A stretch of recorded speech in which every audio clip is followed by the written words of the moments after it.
ওমা তোমার আকাশ তোমার বাতাস, ওমা বলার মানে নাকি। নাম তার ময়ূখ রঞ্জন ঘোষ। পেশায় একজন সাংবাদিক হলেও আচার আচরণে মলম বিক্রেতা কিংবা জোকারকেও হার মানায়। কথা বলতে বলতে ছুটছেন স্টেজের এক প্রান্ত থেকে অন্য প্রান্তে। উদ্ভট অঙ্গভঙ্গি করে বেশ আলোচনায় রয়েছেন ভারতীয় সংবাদ মাধ্যম রিপাবলিক বাংলার এক সাংবাদিক। জবাব চায় বাংলা যখন আর বাংলা রিপাবলিক বাংলাতে সম্প্রচারিত হয়। বাংলাদেশের ময়ূখ রঞ্জন ঘোষের এই অদ্ভুত ও উত্তেজনাপূর্ণ উপস্থাপনা নিয়ে এরই মধ্যে সমালোচনা ও বিতর্ক তৈরি হয়েছে বাংলাদেশে। ময়ূখের সংবাদ পরিবেশনের ধরন অনেকেই মলম বিক্রেতাদের সঙ্গে তুলনা করেছেন। ফলে তাকে নিয়ে বাংলাদেশের দর্শকদের মাঝে তৈরি হয়েছে মিশ্র প্রতিক্রিয়া। মানে এই অশিক্ষা আমরা কোন পকেটে রাখবো? পকেটে রাখবো, কোটের পকেটে রাখবো। এরই মধ্যে সামাজিক যোগাযোগ মাধ্যমেও তাকে নিয়ে ট্রল, সমালোচনা এবং চর্চা অব্যাহত আছে। বাংলাদেশে ময়ূখের সংবাদ পরিবেশনকে অতিরঞ্জিত এবং নাটকীয় বলে আখ্যা দেয়া হয়েছে। বিশেষত তার চিৎকার, চেঁচামেচি ও অঙ্গভঙ্গি অনেকের কাছে বিরক্তিকর ও অতিরঞ্জিত বলে মনে হয়েছে। অনেকেই বলছেন ময়ূখ রঞ্জনের এই উগ্র উপস্থাপনার পেছনে মূলত টিআরপি বাড়ানোর একটি কৌশল।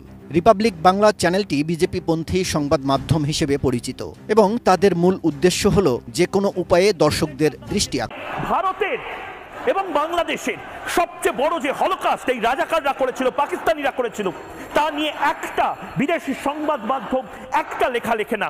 হিন্দু মহিলাদেরকে যেভাবে ধর্ষিত হতে হয়েছিল, হিন্দু পুরুষদেরকে যেভাবে গোপনাঙ্গে রড ঢুকিয়ে অত্যাচার করা হয়েছিল, যেভাবে কটুকাটা করা হয়েছিল বাঙালিদেরকে, একজন এর বিরুদ্ধে কোনো লেখার সাহস পায় না। তার কারণ এরা সবাই হয়তো জামাতিদের ফান্ডিং এ চলছে, এরা সবাই নিজেদেরকে রাজাকার বলছে এবং এই রাজাকাররা আসলে কারা বাংলাদেশিরা জানে, আওয়ামী লীগ জানে, শেখ হাসিনা জানে, মুজিবুর রহমান জানে এবং ভারত জানে। এই ইডিওটিক, এই অর্ধশিক্ষিত মূর্খ কিছু বুদ্ধিজীবী এবং কিছু উদার মনস্ক নিজেদেরকে ভাবেন, তারা হয়তো জানেন না। এবং আমি আবারও বলছি, আজ চোখ বন্ধ করে থাকলে কাল আপনার বাড়ির সামনে এই স্লোগানিং হবে। কারণ এই ব্যক্তিগত জনপ্রিয়তা ও চ্যানেলের টিআরপি বৃদ্ধি করার চেষ্টা করেন বলে অনেকের ধারণা। দেখুন, জাতীয় সঙ্গীত আপনাদের বদলে ফেলবেন। আপনারা কি তৈরি করতে চান নতুন?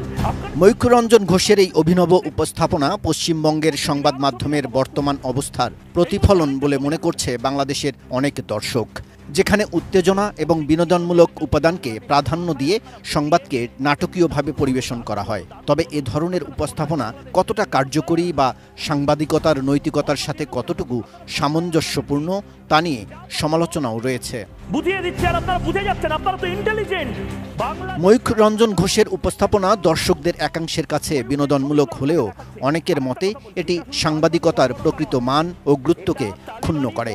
তার অস্বাভাবিক উপস্থাপনা শৈলী পশ্চিমবঙ্গ এবং বাংলাদেশের সংবাদ জগতে একটি হাস্যকর নতুন ধারার সৃষ্টি করেছে। এটি মূলত চমকপ্রদ এবং অস্বাভাবিক সংবাদ পরিবেশনার উপর ভিত্তি করে তৈরি বলে মনে করছেন দর্শকরা।